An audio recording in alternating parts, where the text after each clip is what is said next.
Em 3 de setembro, a China realizou com grande estilo um desfile militar dedicado aos 80 anos da vitória sobre o Japão. Jornais do mundo inteiro destacaram a importância da parada militar para o cenário geopolítico atual.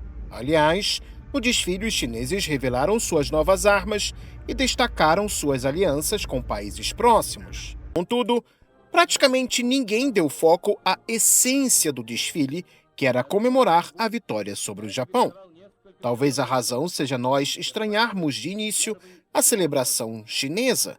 Afinal de contas, os americanos venceram os japoneses sozinhos, não é mesmo? Neste vídeo, eu revelarei este episódio da Segunda Guerra Mundial, muito pouco ou quase nada abordado no Ocidente. Prepare-se para quebrar as impressões não 100% corretas que os filmes dos Estados Unidos lhe causaram sobre a Segunda Guerra Mundial. Fique até o final do vídeo e deixe o seu comentário. Para a China, a Segunda Guerra Mundial possui um significado tão importante quanto para a Europa e a Rússia. Nesta equação, eu não coloco os Estados Unidos por um motivo óbvio. Este país, por raríssimas exceções, não teve seu território como palco de destruição provocada pela guerra. Contudo, até hoje, no Ocidente, seja nas escolas, seja nos filmes, o teatro de operações na Ásia é pobremente compreendido ou enxergado de forma bastante caricata. Se por um lado muitos já ouviram falar sobre Pearl Harbor, a batalha nas ilhas Midway, o desembarque na Normandia, a batalha de Stalingrado, Auschwitz, as bombas atômicas de Hiroshima e Nagasaki, quase ninguém tem conhecimento do incidente da ponte de Marco Polo, do massacre de Nanquim, ou sobre a unidade 731 das Forças Armadas Japonesas. Todavia, foram justamente os chineses que pagaram um dos maiores preços de toda a Segunda Guerra Mundial. Se por um lado todo mundo tem ciência dos horrores do Holocausto, ele também deve ter ciência dos crimes de guerra dos japoneses e como os Estados Unidos esconderam seus autores devido aos seus objetivos já na Guerra Fria. A Segunda Guerra Mundial é interpretada por diferentes narrativas.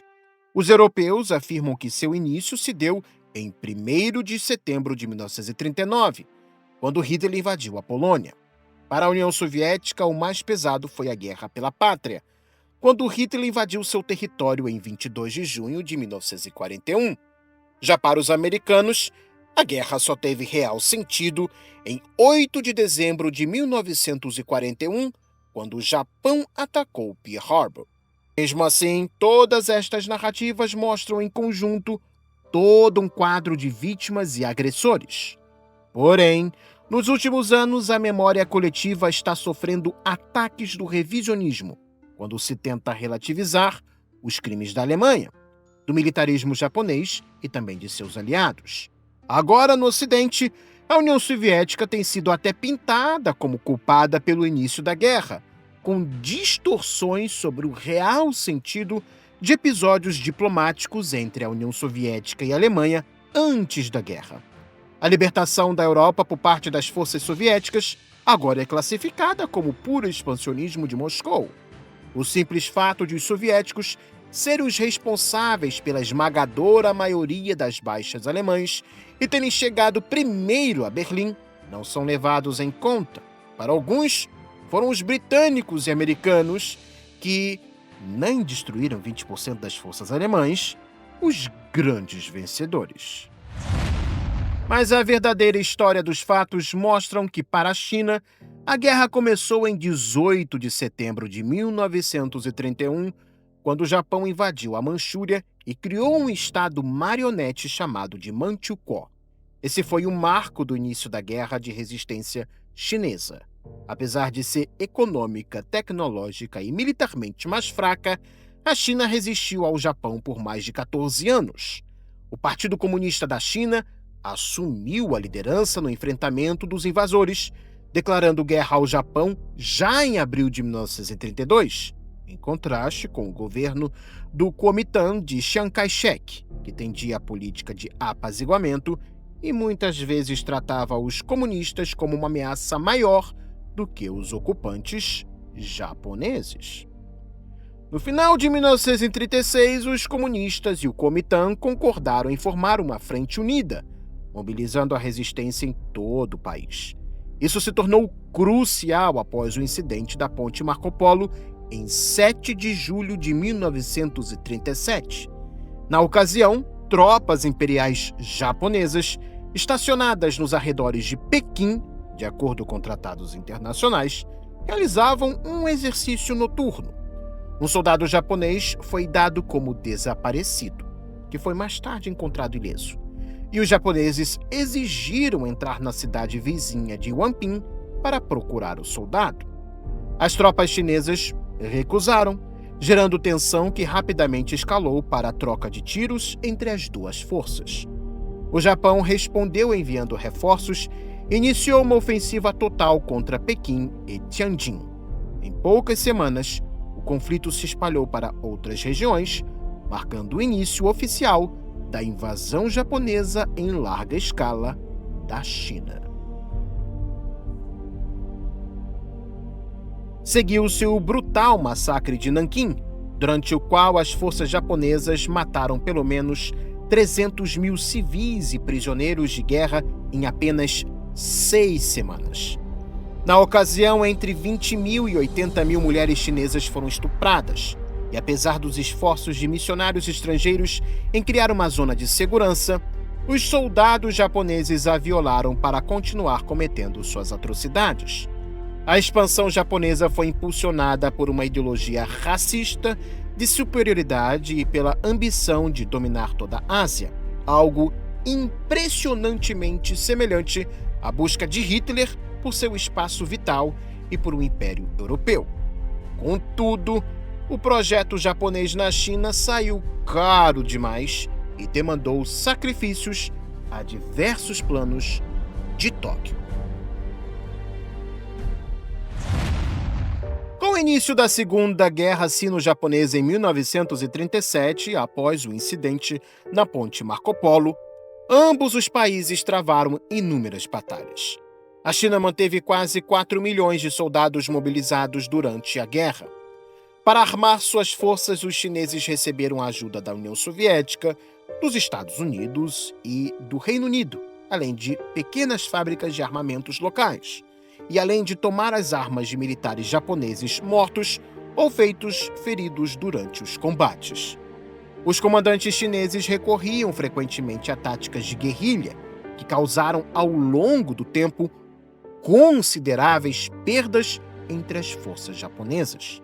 Se por um lado boa parte das grandes batalhas foram vencidas por Tóquio, por outro, os japoneses ficaram impedidos de colocar em prática, em grande escala, seus planos de tomarem parte da Sibéria da União Soviética e de avançar para a Índia.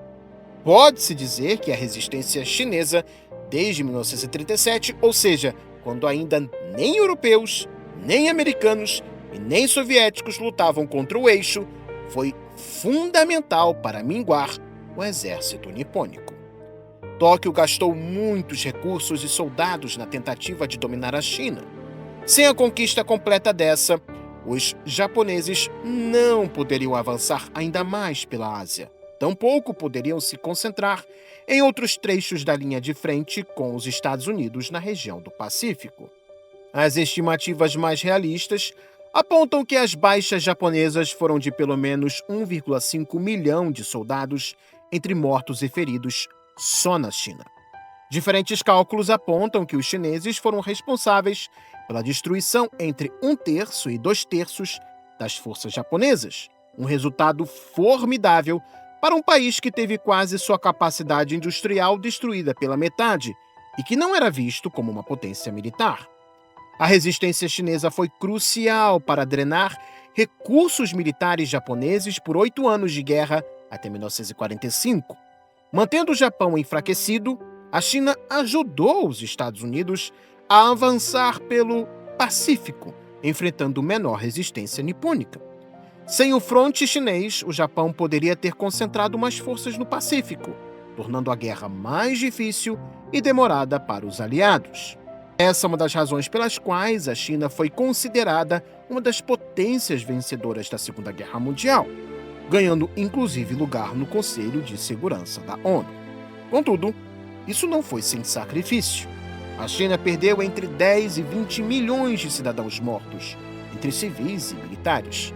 Até 100 milhões de pessoas foram deslocadas. Nem todas as baixas chinesas foram vítimas de ações de combate. A escala dos crimes de guerra japoneses na China e em toda a Ásia é comparável ao Holocausto. A Unidade 731 do Japão realizou experiências horríveis de guerra biológica e química em dezenas de milhares de prisioneiros chineses, incluindo os civis. As vítimas foram submetidas a vivissecções sem anestesia, deliberadamente infectadas com peste e cólera ou usadas em testes de congelamento e de armas. A guerra não terminou em 1945 com justiça plena. Líderes da Unidade 731, responsáveis por alguns dos experimentos humanos mais macabros da história, receberam imunidade dos Estados Unidos em troca de seus dados de pesquisa, que Washington considerava úteis para o desenvolvimento de suas próprias armas biológicas. Shiro Ishii, general médico e chefe da unidade, era considerado o arquiteto do programa de guerra biológica japonês. Após fazer um acordo com os Estados Unidos de entregar os resultados de seus experimentos, ele viveu em liberdade até sua morte em 1959, sem nunca ter sido julgado. Masashi Kitano, sucessor de Ishii, tornou-se diretor da Green Cross Corporation, uma importante empresa farmacêutica no Japão do pós-guerra. Hisato Yoshimura, especialista em fisiologia do frio, realizou experimentos de congelamento em prisioneiros. Depois da guerra, lecionou na Universidade de Kyoto e publicou trabalhos científicos. Apenas alguns poucos oficiais japoneses de outras unidades militares, como a 100, foram julgados em Khabarovsk, na União Soviética, em 1949. Até hoje, o tema é motivo de tensão entre o Japão e a China, já que Tóquio tenta diminuir a dimensão das atrocidades cometidas por seus militares na China. Opinião semelhante possuem muitas gerações de japoneses do pós-guerra.